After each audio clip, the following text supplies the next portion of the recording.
warm welcome to everyone. If you're in the north side of India, I think winter has already set its onset, so that's why a warm evening. And in any other part, welcome everyone. Okay, before I share my screen, since all of you are quite active now, have you all appeared at least for one examination? The people in the first and second year of law school, you must have had at least one exam, one semester exam. Yes, great. How many of you have made up case laws? Please answer that yes, I have made up case laws, because I'm seeing a lot of yes. So how many of you have written, you recall the case law, but in exams, you know the facts, but you don't know the name of the case law? How many of you have done this? I stand guilty as charged, even after law school. Yeah. I have. Excellent. Amansi and I are also with you in this. Great. So let's start by busting one small myth and then get into the session of dissecting and analyzing case laws. Great. Thank you everyone for that response. So basically all of us are there in the same boat. And trust me, a few years down the line, when you may be on this side and you may be giving a lecture on analyzing case laws or something similar, a few things would not have changed. No matter how many case laws we read, there are some case laws that register in our mind, and they happen for multiple reasons. One, some case laws, they get the highlight. Some case laws, they get a lot of attention from the media, from judges, lawyers, and law students as well, and they get a lot of limelight. So it's easier to remember them. But a good lawyer remembers the most unknown cases. That is the hallmark of a great motor and a great researcher as well. So my first question is, friends, all of you would have heard this term that some case law has been overruled. So what do I mean when I say that a case law has been overruled? What do you understand by this when you listen to the term that a case law has been overruled? Please feel free to share your insights. Meanwhile, I will be sharing my screen. Once I get a heads up, we would be moving forward. Great. Can I have a few responses? The former has no value now. Okay, the ratio decidendi is said no longer valid. Precedents, High Court has refuted the judgment. Judgment cannot be used as a precedent, no binding value.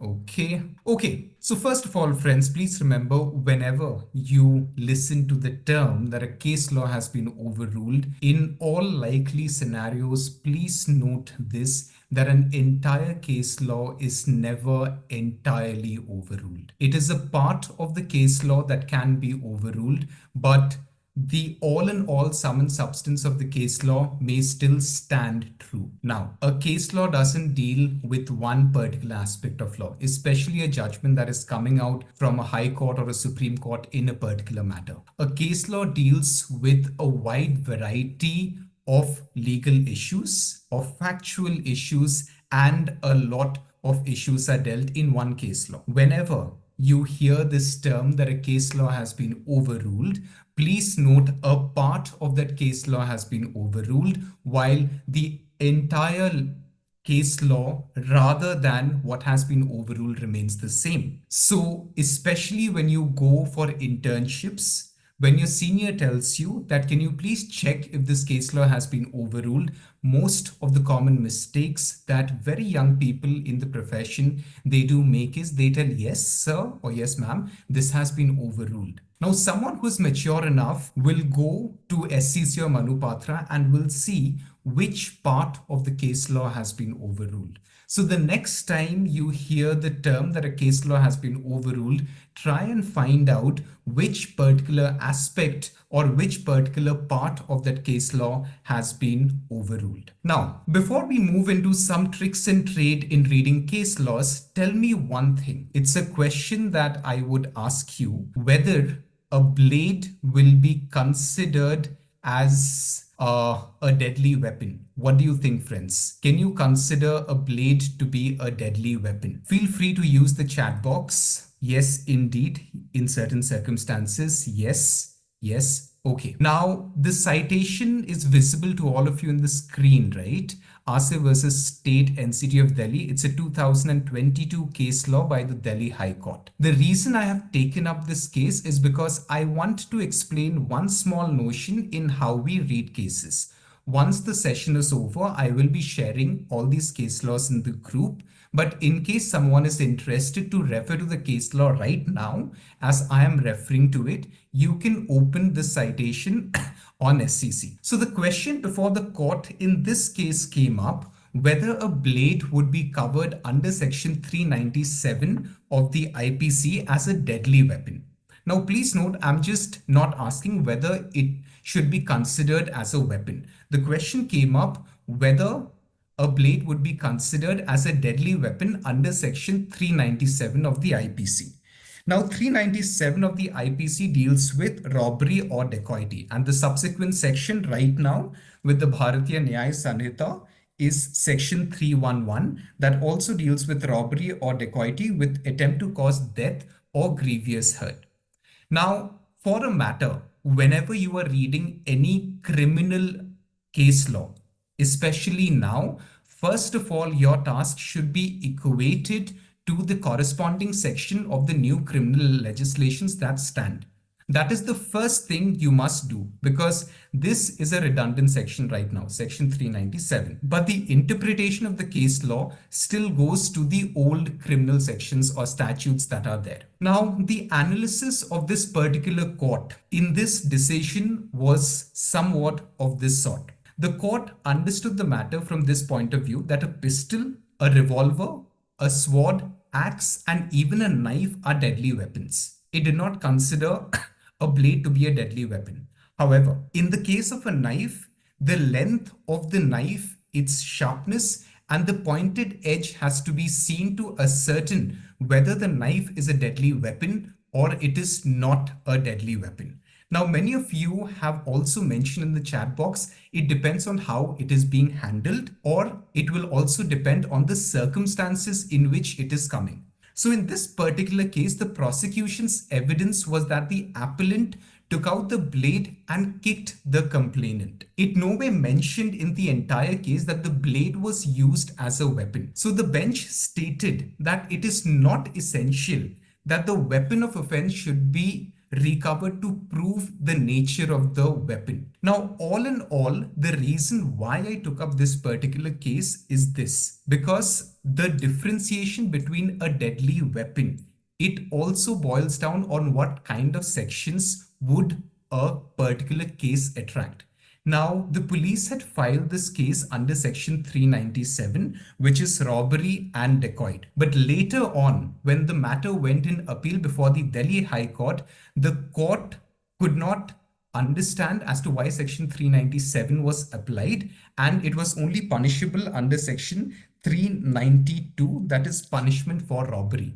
Because as you know, dacoity is a more grievous offense than robbery. So understanding the correct sections in law is quite critical. So whenever you try to read a criminal judgment, first of all, please try and see which are the sections that have been applied in that particular case. Now, most of all, whenever you'll be doing your research will be ascertained to a particular point in law that is out there. Now, once you have tried to understand what is the research proposition that your senior has asked, or you are doing a research paper in law school, or you're doing a moot court competition, try to interpret that particular section into your own facts. And most importantly, whenever you're reading a criminal case law, please see the corresponding section, because in criminal case law, every legislation, every section has a particular requirement to be fulfilled. If the requirement is not being fulfilled, a particular section cannot be applied in that particular scenario. Okay, now that we have seen this, we would be moving to some basics, since there are some young friends who have joined the session as well. Now, why is case law important? You have legislations, you have precedents. Now, all of you know that a case law that comes out from a high court and a Supreme Court is something that has a lot of value. Why? Because it is a court of record. Now, case laws from high courts and Supreme Courts, they are important because they help in aiding the interpretation of statutes and also constitutional provisions. All the landmark cases that have come in, and if you see Article 21 as it stands today and as it stood 40 years back, there is a hell and heaven difference between it. Today, Article 21 has such a wide interpretation because many case laws have come within the manifold of Article 21, and they have explained that Article 21 has a lot more not do what it is only mentioned as to right and personal liberty. Then, the second job of case laws is to fill in legislative frameworks. Now, what do you mean by legislative frameworks? Now, when a legislation is drafted, friends, most of the interpretation at times are quite confusing. And that is when the judiciary, with the help of lawyers, they come and they fill in these gaps as to if there is some inconsistency or if there is a confusion, a case law would help in aiding that confusion. For example, many definitions in law, for example, let's say not every particular aspect is defined in various legislations. How will you reach a conclusion in this? For this, case law research helps you. You will see if there is a definition given by any court in a particular case for a particular term. For instance, if it's an insolvency matter, the IBC code will deal with insolvency. Now, if there is something very specific with regards to insolvency, a very technical term that has not been defined in the IBC code, where will you fall back to? Your research needs to be on the IBC code and cases that have come up within IBC to check if these are relevant or they are not relevant. Next, they provide a very nuanced understanding of legal principles because most of the time case laws help you build and bridge these legal principles. And of course, they form the bedrock for persuasive precedents that are to come in future.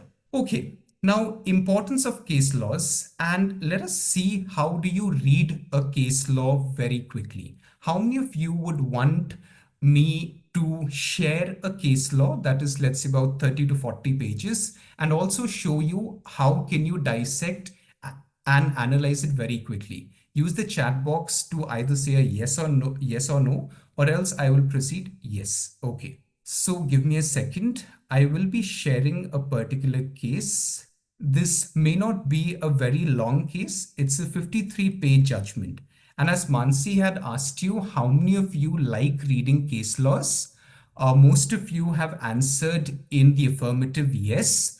Well, I also like reading, but when it comes to reading very tedious case laws, I lose my interest. But then, being in the profession, yes, you have to read a lot of case laws. Now, any one of you who is acquainted with this particular case, Anuradha Bhasin versus Union of India, why is this case famous? Anyone wants to take a guess? Okay. Meanwhile, while you take a guess, you can put your response in the chat box. Now, cases that are coming on quite a recent basis, internet suspension. Excellent, Divya. It is related to internet suspension. And this is where most of us catch the limelight of the case. This particular case, if you Google it, right to internet, this would be on your first or the second search, Anuradha Bhasin versus Union of India would appear. Am I saying it is not right or it is not the correct interpretation of the law? No, it is the correct interpretation of the facts of the case. Now, quickly, we will see the table of contents. Most of the judgments that have come in after, let's say, 2020 or 2021, they are structured in this manner wherein there is an introduction, there are contentions, there are issues, production of orders, because every case law, by the time it reaches the High Court or the Supreme Court, has had a journey of its own, either through the civil court or through the criminal court if it's a criminal matter. Then you have fundamental rights under Part 3. They are being discussed. Then the internet shutdown point that Divya has wonderfully mentioned is also mentioned. And then comes the imposition of Section 144 CRPC that was against people not forming an association, basically a curfew, freedom of press, and the conclusion. But most of the judgments that you see back in time will not have a table of contents. So how do we dissect that? We'll come to that as well. But if we see this particular legislation that are mentioned in this case law, there are multiple legislations that are mentioned out here. So we will quickly go through the 53 pages because if I read 53 pages, of course, we will end the webinar by then. So we don't have that much time. So first of all, whenever you have a very long case law with you, and for your surprise, we also have the Sabrimala case that is there. I would be discussing that in slight detail. Okay, so now if you see what can you skip in a case law, let's see first of all what are the aspects that we can skip in a case law. How do you read a case law effectively and very effectively and in the least time possible? These are some things you can absolutely skip because you're not in an English literature class, you are in a legal class. Number one, whenever you are starting to read a case law, it will have a few things. First of all, the factual circumstance of the case law will be there. Now, once the factual circumstance of the case law is there, the next part generally would be with regards to the analysis of the case law or the arguments that have been presented by the petitioners or the respondents would be there. Once we have crossed the factual matrix, that is the background of the case, the facts of the case, and please note there is a difference between the background of a case and the facts of a case. What is the difference? The background of a case relates to something that may not be mentioned in the case law. The facts of the case are something that the case law has traveled its journey from point A to point B, which is the first court in which the case was filed. That can be the factual circumstance of the case. The background of the case can be how did this start becoming a case. We would take that with an example as well. Now, if we read the first paragraph in this, although cherished in our heart as a paradise on earth. So reading the first few lines, you understand this is something that you can easily skip because it is not telling you anything about the case law in as such. Next, liberty has always been at loggerheads. Again, it is coming to the literature point of view. If we want, we can skip it. But if you're a voracious reader or a very fast reader, there is one suggestion I would like to give. That is, try not to read case laws line by line. Try to read it in a vertical manner. Instead of your eyeballs reading every word out here, as you grow in law school and as you become a fast reader, try to read it in a straight line so that your reading consistency remains, but your speed increases in manifold times. And this will only happen when you read more and more. Okay. So the first two paragraphs, that is in page 1, we can skip this part. We can skip the first paragraph and also the second paragraph. Now the third paragraph somewhere starts with the facts of the case, more so over the background of the case. Why? Because the genesis of the issue starts with the security advisory issued by the civil secretariat so-and-so, advising to curtail their arrangements, so on and so forth. And then there was a constitutional order, and this is where the facts of the case, they are beginning. So most of the times you may also not realize, or it may not be written that this is the background of the case or this is the facts of the case. Cases that have come after 2020 or 2021 onset, they may have, but cases that are prior in time, they may not have. So the more you read, the more you'll get used to it. Okay, in this case law, the background is not there. It starts from the facts. In this case law, the background is there as to why this case came into the forefront. So if we see paragraph 2 out here, I don't like going back and forth. It's the only time I'm going back. The genesis of the issue starts with the security advisory. Now, if you see that the genesis of the issue has started with the security advisory, and then you would come again and then you would see that the proper instance is with regards to that particular case that has been filed. Now, most of you have said that this particular case law is with regards to internet shutdown. Yes, I am not denying that it is not with regards to internet shutdown, but let's see a few more things.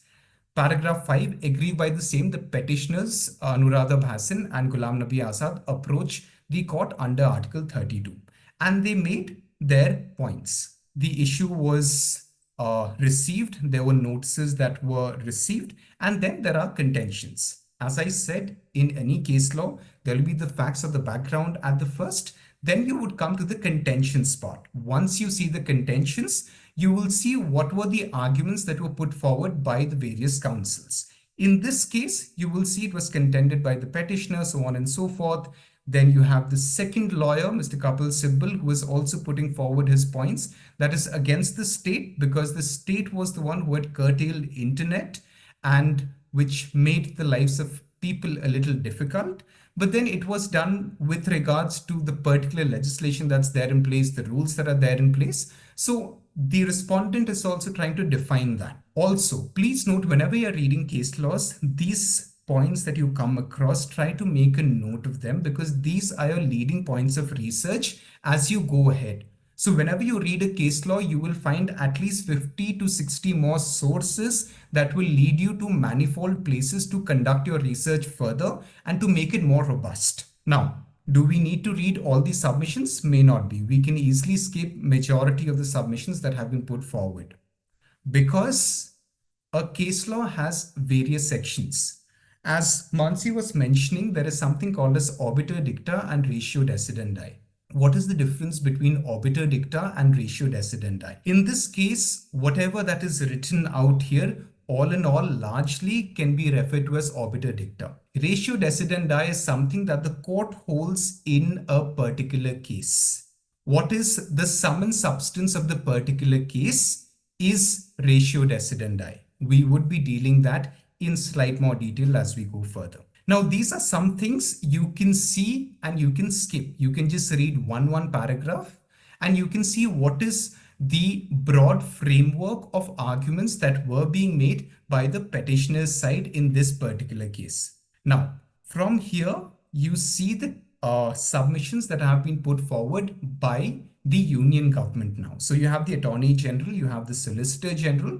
That means they are trying to defend their position. Now that you have read what was the position from the petitioner's side, why are they so concerned about it? On the other hand, now you will see on the union side as to how they are trying to defend it. So if we just see broadly, keeping in mind the facts across terrorism, internal militancy, it would have been foolish not to take any preventive measures. So the outline of their submission, the defense from the respondent is with regards to a preventive measure. Why do you need preventive measures? Because with internet, you know, a lot of fake news can be spread.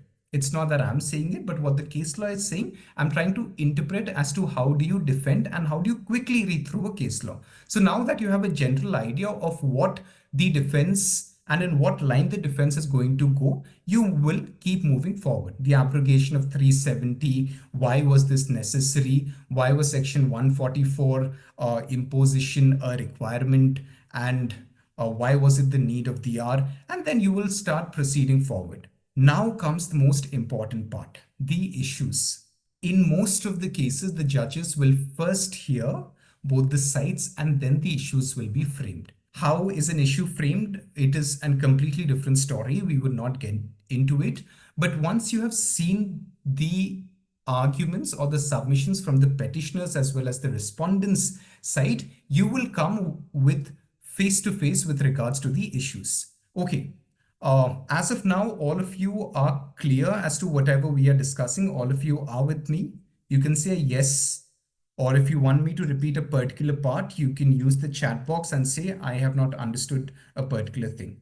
Most of them, they are yes. Okay, if there are any queries, I'll take it up in the Q&A session. Issues. Why do issues come after the arguments are made? Very simple, because only once you have heard these submissions, you can understand what the problem is.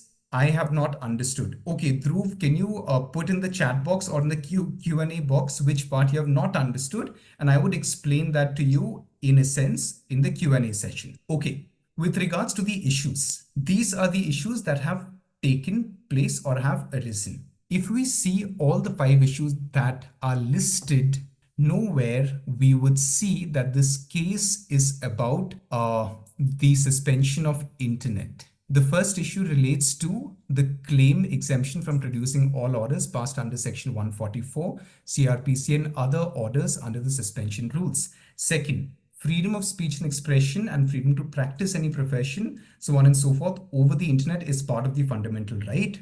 Third, the governor's action of prohibiting internet access is valid or not. Fourth, whether the imposition of restriction under section 144 CRPC were valid, whether the freedom of press of the petitioner in so and so was violated due to the restrictions. If we see the issues and why the case got limelight, it may not be that related. Yes, Right to internet is discussed in this particular case, but primarily the case dealt with two aspects. That is the imposition of section 144. Was it valid? Was the proper channel and was the proper orders in which it should have been passed, was that followed or was that not followed? That is something that the case has primarily dealt with.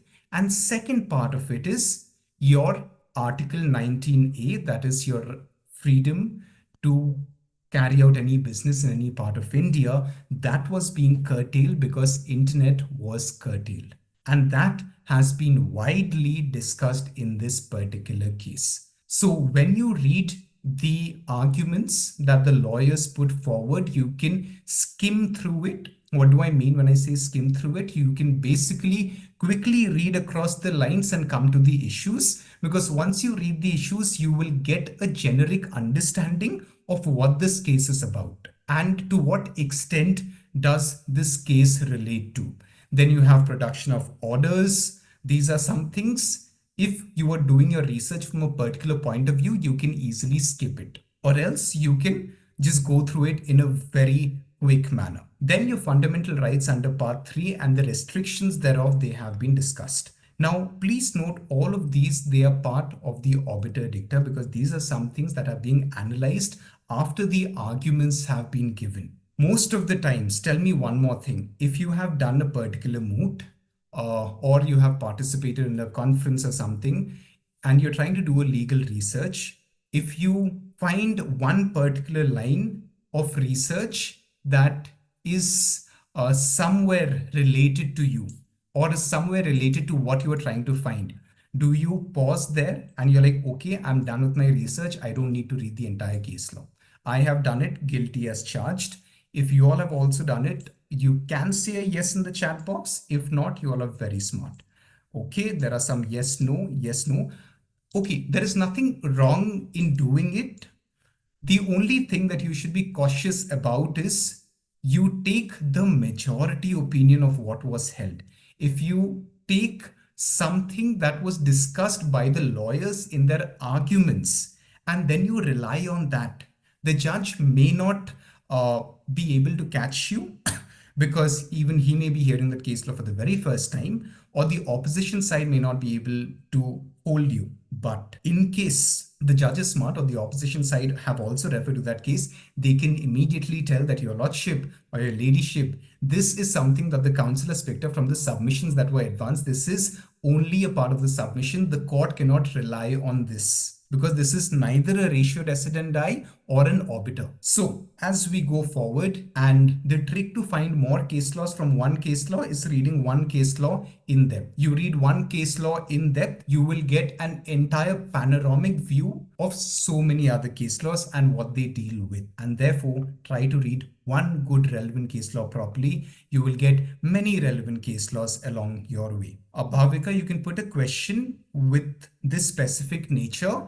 in the Q&A box and I will address it. Okay, now we are at page 14. So by page 14, we have a slight understanding of where and how this case is going. It is related to internet, suspension of internet, Jammu and Kashmir, Article 370. We saw issues from both sides. We saw what submissions they are putting forward, what kind of defense that the state is putting forward, preventive measures. Then we saw the kind of issues that the court came up with and is finalized on. And then we go further. As we go further, we would see that the court has relied on a lot of things. Then if you see paragraph number 37, Susan W. Preener, distinguished professor, so on and so forth, is it relevant to your research? It may be if you're writing a research paper. If you're going for a court proceeding, it may not be relevant to you. So you can easily skip it. So things like this, you can easily skip. Now, this is 53 pages long. If I quickly come down and we would see a few things over here, the internet shutdown part that has been discussed, section 69A, then you have Shreya single case that also upheld the constitutional validity of the rules that came in, which was in contention, so on and so forth. If you see how the entire case law has developed. So whenever you're reading a case law, please note that you don't need to read everything that is out there. Everything may not be as important as you think they are. You can skim across a few things, but yes, you should know what are the facts of the case. You cannot go wrong with the facts of the case. And second, you cannot make up your own facts of the case. Third, you cannot make up your own party's name for the case. If you don't know, okay, don't say it. It is not necessary that you remember each and every case. But if at all you are referring to a case law, please refer to the correct case law. Then as we move forward, all these cases, they are some very landmark cases with regards to right to internet, not right to internet, basically with regards to various fundamental rights, especially with regards to Article 19, trade and occupation. And it also mentions under what circumstances can you not accede to a particular case law. And then by this time, we know what the case is about, and then you can come to the conclusion part of it. So in this conclusion, you can see that the following directions were issued. The respondent or state authorities were directed to publish all orders in force and any future orders under so and so, including so and so, to enable the affected persons to challenge it before the appropriate forum. B is quite important. We declare the freedom of speech and expression and freedom to practice any profession, so and so, over the medium of internet enjoys constitutional protection. Please note, not fundamental protection, constitutional protection under Article 19(1)A and 19(1)G. The restriction upon such fundamental rights should be in consonance with the mandate under 19(2) and 6 of the Constitution, inclusive of the test of proportionality. Now, what majority of the people do, it is irrespective of this particular case, and primarily in this case, they said that the cases with regards to right to internet, they say that a right to internet and the business to carry out business over internet is a part of fundamental right. You can become a hero out here and have your ninja hack and come out with your ninja step and be like, your lordship, a clarification, or when you are speaking in a moot court competition, or let's say if you're there in a real court, you can always mention, your lordship, the council would like to clarify that the case is with regards to the constitutional protection that has been given to the freedom of speech and expression and the freedom to practice any trade and profession. It also mentions that the restriction is within the mandate of 19(2) and 19(6) of the Constitution, and also with regards to the test of proportionality that is there. And we come to an end of this case. Now, a bonus thing that I have for all of you is this 1-page Word document. The 53 pages that you saw and this 1 page or 2 pages that you have, I will share this in the group with you. You read those 53 pages and you read this 1 page, the amount of understanding of a particular thing that you would get is equal. This, you can remove it, so it even shortens. What does the case deal with? This is the background of the case, the issues, the important, I didn't get this point. Bhavika, basically we saw a 53-page document.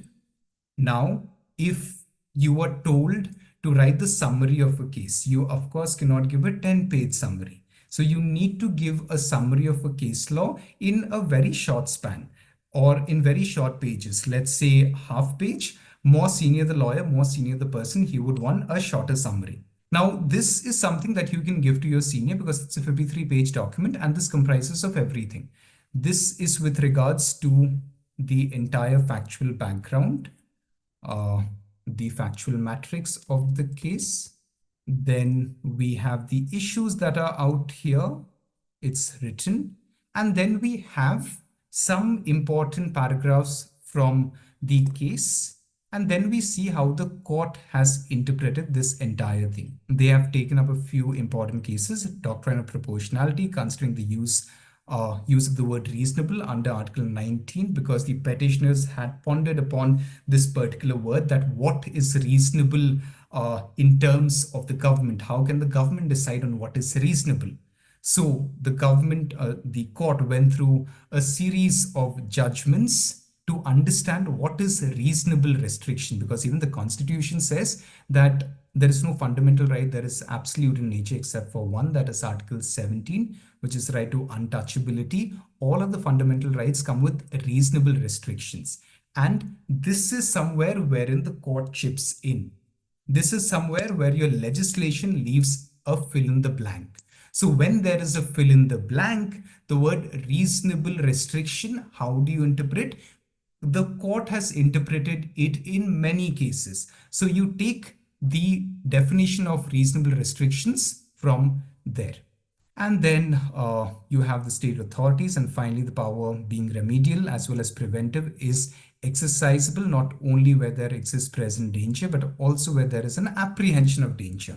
However, the danger contemplated should be in the nature of emergency and for the purpose of preventing obstruction and annoyance or injury to any person lawfully employed. So these are a few things in which you can quickly read a case and you can interpret a case at the fastest instance possible. Now, kindly provide WhatsApp link. Yes, we would do that. Coming back to these slides again, because there are a few more things that I would like to cover, because analyzing case laws is a very vast ocean wherein if you step in, it just doesn't end. Okay, now, if we need to see the foundation elements of a case law analysis, please see it in this manner. First of all, every case will have a citation, that is the full legal reference of a case. It will have a court and bench detail, the parties, who are the parties, what is the procedural history. This is with regards to the facts of the case and the background. Then you have the facts, the detailed events, the background, and the legal issues that have been raised. Then you have the arguments, you have the judgments and decisions, and the ratio decidendi. There are examples given as well. For example, if you see the second point, court and bench detail, it will be written Supreme Court of India, 13 judge bench, the Keshwanandan Bharti case. It had a 13 judge bench. The judgment goes up to 800 pages long. What are legal issues? Questions of law. As we saw in this particular case, Anuradha Bhasin versus Union of India, the 5 points that were there, they were the legal issues. Arguments and claims. The first part that we saw, that is with regards to arguments and claims. Judgment or decision, final ruling, legal conclusion, and its binding or persuasive effect. This is with regards to the analysis of the judge. Ratio decidendi. I'm pretty sure all of you by now must have seen this particular or must have come across the Keshwanandan Bharti case. The ratio decidendi, the importance of this entire 800 pages, the sum and substance, is this, that the parliament cannot amend the constitution's basic structure. The basic structure is a fundamental part of the constitution that cannot be amended. So a legal principle, a legal ruling that holds a particular case is something critical, is your ratio decidendi. Obiter dicta, observations made by the judge that are not binding. Everything that we saw in the analysis part in the Anuradha Bhasin versus Union of India case forms a part of the obiter dicta. Ratio decidendi, as I said, the legal principle that the case held. Okay, next, I would skip this slide. We would come here. How do you understand a case law at its best possible manner? Understanding the context. Please note, friends, whenever you're trying to understand a case law, first understand what is the context behind it. It is very important to understand not only the facts of the case, but also the context of why the case has come into place. The first one, step one, understanding the context, the parties involved and the broader legal issue involved. In this case, it's Navteej Singh Johar versus Union of India. The context was the LGBTQ plus community and the rights under section 377 of the IPC. This was held as unconstitutional. In this case, section 377 was struck down. Then come to point 2. Once you have got the brief idea of the case, come to the distinguishing factors. What distinguishes a case? How is it unique? Please note one thing. Why are moot court competitions so critical and important? Because every case is unique. Every case that you will handle as a lawyer, if you plan to litigate further, will be unique. So distinguish your facts from every other case. Because if there are cases that go against you, you need to convince the judge that my facts are very different from the ones that are already established. So focus on the facts, and then how it influences the decision.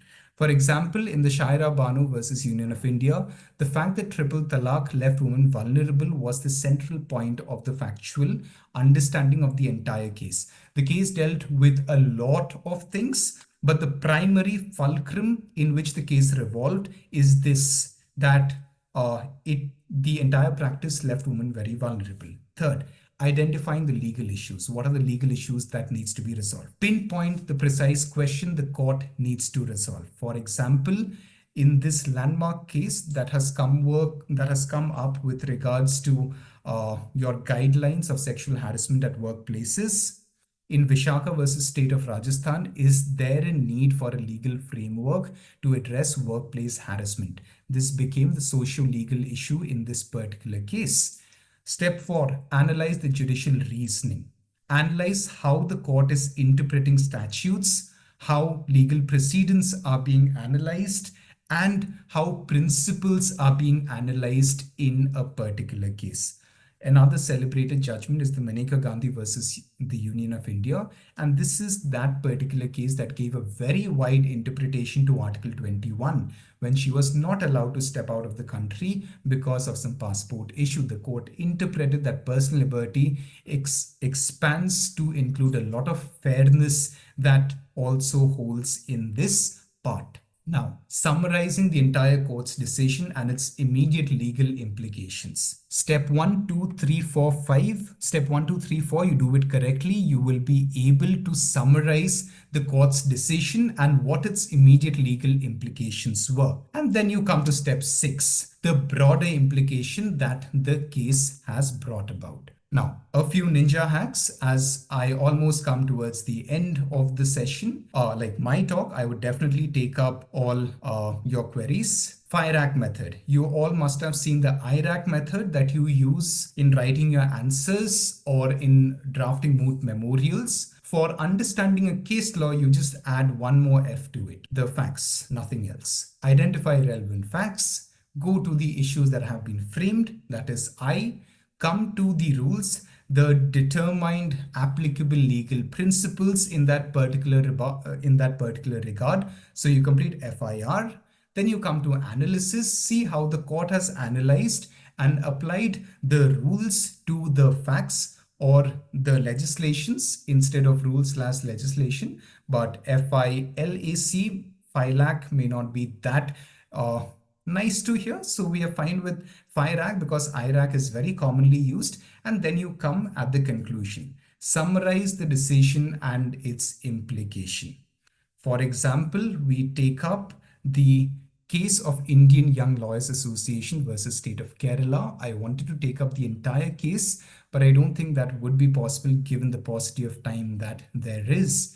And to tell you that how much that there is to offer in understanding and analyzing case laws, which is a very small part of legal research and any legal activity, but one of the most important fulcrum that holds all of them together. It's like the lotus stem that holds all the petals together. So, Indian Young Lawyers Association versus State of Kerala. What are the facts? Women of menstruating age were barred from entering the Sabrimala Shrine Temple. Issues. Does this practice violate Article 14, 15 and 25 of the Indian Constitution? What rules were applied? So we saw the facts, we saw the issues, we saw the rules, and now we'll see the rules. Principles of equality and non-discrimination, 14, 15 and 25. And then we have the analysis. The court balanced religious freedoms with gender equality. And then you have the conclusion. The restriction was unconstitutional. I know that the case is currently lying pending